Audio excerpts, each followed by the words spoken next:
តោះពុកម៉ែបងប្អូនដែលកំពុងស្វែងរកប្រភេទឡានព្រុស0809ឥឡូវអាចមកមើលឡានមួយគ្រឿងនេះបានជាប្រភេទឡានស្អាតឡានមូលអត់បុកអត់ប៉ះ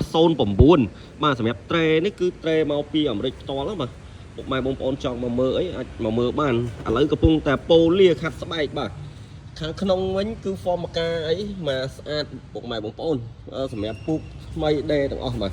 សម្រាប់ត្រេនេះគឺត្រេនៅស៊ីនមកជុំអញ្ចឹងពុកម៉ែបងប្អូនកុំបារម្ភថាឡានមានបុកមានប៉ះអីយើងមើលតែត្រេទៅដឹងអីអញ្ចឹង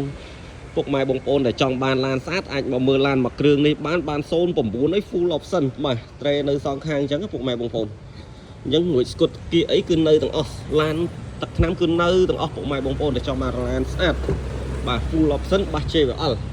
បាទសម្រាប់ឡានមួយគ្រឿងនេះគឺធានាជូនពុកម៉ែបងប្អូនគុណភាពតម្លៃគឺតម្លៃល្អ free ស្លាកលេខពុកម៉ែបងប្អូនអត់មានត្រូវចំណាយអីទៀតទេ09 full option ពណ៌ប្រាក់ប្រភេទឡានស្អាតធានាអត់បុកអត់ប៉ះ 100%